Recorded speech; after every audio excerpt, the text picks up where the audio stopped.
লাগিছিলে চৰকাৰে পৰা আপোনালোকে বাধা পাই আছে আৰক্ষীক ব্যৱহাৰ কৰা হৈছে আপোনালোকৰ হয় বিৰুদ্ধে হয়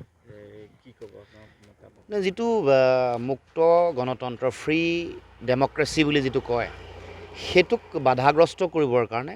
গণতান্ত্ৰিক ঐতিহ্য পৰম্পৰা যিটো আছে এইটোক সমূলঞ্চে ধ্বংস কৰিবৰ কাৰণে চৰকাৰী যন্ত্ৰই বহু সময়ত আমি কাম কৰা দেখিবলৈ পাইছোঁ। শেহতীয়াকৈ পঞ্চায়ত নিৰ্বাচনৰ যিটো জ্বলন্ত উদাহৰণ পুলিচক ব্যৱহাৰ কৰা হৈছে, প্ৰশাসনিক মানুহক ব্যৱহাৰ কৰা হৈছে, ভয় ভাবুকি খুওৱা হৈছে, টকা পইচাৰ প্ৰলোভন দিয়া হৈছে, কাৰোবাক আঁচনি চৰকাৰী আঁচনি যিবোৰ জনগণৰ টকাৰে দিয়া আঁচনি জনকল্যাণকামী আঁচনিসমূহ কাটি দিম বুলিও ভয় ভাবুকি খুৱাই এই নিৰ্বাচনটো যিটো মুক্ত নিৰ্বাচন হ'ব লাগে তাক বাধা দিবলৈ চেষ্টা কৰিছে। আপোনালোকে জানে যে পঞ্চায়তী ৰাজ ব্যৱস্থা মহামানৱ মহাত্মা গান্ধীয়ে পঞ্চায়তী ৰাজ ব্যৱস্থাৰ যোগেদি ক্ষমতাৰ যিটো বিকেন্দ্ৰীকৰণ এইটো গাঁৱলৈ যাতে সৰ্বসাধাৰণ জনগণৰ মাজলৈ যাতে ক্ষমতা যায়, মুকলিকৈ মানুহে যাতে গণতান্ত্ৰিক যিটো পৰম্পৰা আছে এইটোৰ যোগেদি যাতে ভোট প্ৰদান কৰিব পাৰে আৰু যিকোনো মানুহে অৰ্থৱন্ত নহ'লে ধনী নহ'লেও যাতে যিকোনো এগৰাকী প্ৰতিনিধি গাঁৱৰ মানুহে পঞ্চায়তী ৰাজ ব্যৱস্থাৰ যোগেদি পঠাব পাৰে সেইটো সপোন সকলোৱে দেখিছিল। কিন্তু আজি আমি দেখিবলৈ পাইছোঁ যে এনেকুৱা ধৰণৰ কিছুমান কাম কাজৰ যোগেদি সেই যিটো পঞ্চায়তী ৰাজ ব্যৱস্থা য'ত মানুহে মুক্তভাৱে মত প্ৰকাশ কৰিব পাৰে, য'ত যিকোনো ধৰণৰ অৰ্থনৈতিকভাৱে যিকোনো পৰ্যায়ৰ মানুহে তাত যোগদান কৰিব পাৰে, নিৰ্বাচনত প্ৰতিদ্বন্দ্বিতা কৰিছে, সেই সকলো পৰিৱেশ নাইকিয়া কৰি এটা ক্ষমতা কুক্ষিগত কৰিবৰ কাৰণে পুলিচক ব্যৱহাৰ কৰা হৈছে, ভয় খুওৱা হৈছে। এইটো মই ভাবোঁ যে ভৱিষ্যতৰ কাৰণে আজি উপলব্ধি কৰা নাই, অহা 5, 10, 15 বছৰৰ পিছত এক ভয়ংকৰ পৰিৱেশ সৃষ্টি হ'ব। খুব সোনকালে আহি আছে, মানুহে তাৰ উমান পাইছে। গতিকে মই ক'ব খোজোঁ যিমান ভয় ভাবুকি নোখোৱক লাগিলে গণতন্ত্ৰত সৰ্বসাধাৰণ জনগণৰ যিটো শক্তি এইটোৱে মূল শক্তি। ৰাইজে সঠিক আৰু শুদ্ধ সিদ্ধান্ত ল'লে নিশ্চিতভাৱে ইয়াৰ উত্তৰ আমি দিব পাৰিম, কাৰণ জনগণৰ ওচৰতে সেই শক্তি আছে। আমি কেতিয়াও তেওঁলোকৰ যিটো ষড়যন্ত্ৰৰ টকা পইচাৰ ৰাজনীতি তাৰ লগত আমি প্ৰতিযোগিতা কৰিব নোৱাৰোঁ, কিন্তু জনগণে যদি সিদ্ধান্ত লয় কোনো টকা পইচাৰ খেল, কোনো ভয় ভাবুকি, কোনো পুলিচি ৰাজ বা কোনো প্ৰশাসনক ব্যৱস্থা কৰাৰ চিন্তাই কেতিয়াও কাকো তেওঁলোকে এই যিটো ৰাজনীতি তাৰ পৰা তেওঁলোকে লাভৱান হ'ব নোৱাৰিব।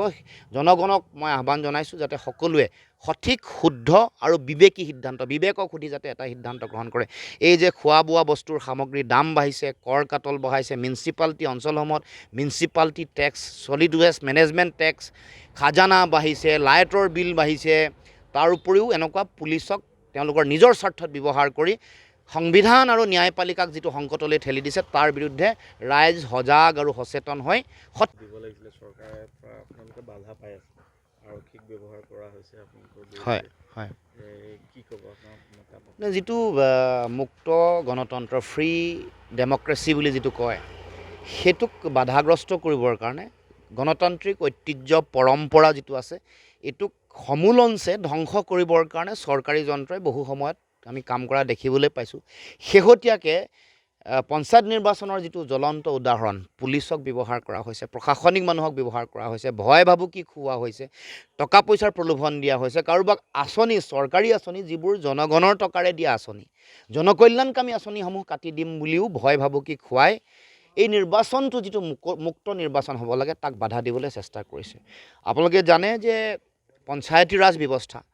মহামানৱ মহাত্মা গান্ধীয়ে পঞ্চায়তী ৰাজ ব্যৱস্থাৰ যোগেদি ক্ষমতাৰ যিটো বিকেন্দ্ৰীকৰণ এইটো গাঁৱলৈ যাতে সৰ্বসাধাৰণ জনগণৰ মাজলৈ যাতে ক্ষমতা যায়, মুকলিকৈ মানুহে যাতে গণতান্ত্ৰিক যিটো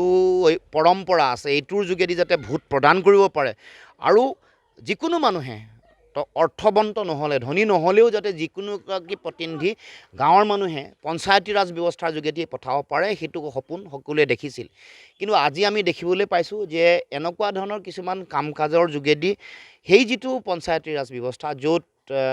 মানুহে মুক্তভাৱে মত প্ৰকাশ কৰিব পাৰে, য'ত যিকোনো ধৰণৰ অৰ্থনৈতিকভাৱে যিকোনো পৰ্যায়ৰ মানুহে তাত যোগদান কৰিব পাৰে, নিৰ্বাচনত প্ৰতিদ্বন্দ্বিতা কৰিছে, সেই সকলো পৰিৱেশ নাইকিয়া কৰি এটা ক্ষমতা কুক্ষিগত কৰিবৰ কাৰণে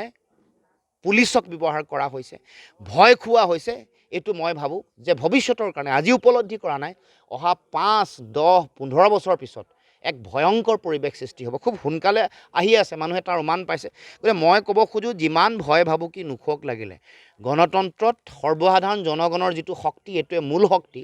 ৰাইজে সঠিক আৰু শুদ্ধ সিদ্ধান্ত ল'লে নিশ্চিতভাৱে ইয়াৰ উত্তৰ আমি দিব পাৰিম, কাৰণ জনগণৰ ওচৰতে সেই শক্তি আছে। আমি কেতিয়াও তেওঁলোকৰ যিটো ষড়যন্ত্ৰৰ টকা পইচাৰ ৰাজনীতি তাৰ লগত আমি প্ৰতিযোগিতা কৰিব নোৱাৰোঁ। কিন্তু জনগণে যদি সিদ্ধান্ত লয়, কোনো টকা পইচাৰ খেল, কোনো ভয় ভাবুকি, কোনো পুলিচি ৰাজ বা কোনো প্ৰশাসনক ব্যৱস্থা কৰাৰ চিন্তাই কেতিয়াও কাকো তেওঁলোকে এই যিটো ৰাজনীতি তাৰ পৰা তেওঁলোকে লাভৱান হ'ব নোৱাৰিব।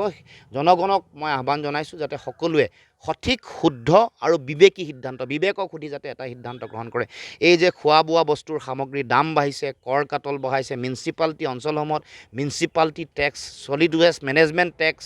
খাজানা বাঢ়িছে, লাইটৰ বিল বাঢ়িছে, তাৰ উপৰিও এনেকুৱা পুলিচক তেওঁলোকৰ নিজৰ স্বাৰ্থত ব্যৱহাৰ কৰি সংবিধান আৰু ন্যায়পালিকাক যিটো সংকটলৈ ঠেলি দিছে তাৰ বিৰুদ্ধে ৰাইজ সজাগ আৰু সচেতন হৈ সঠিক শুদ্ধ সিদ্ধান্ত গ্ৰহণ কৰক।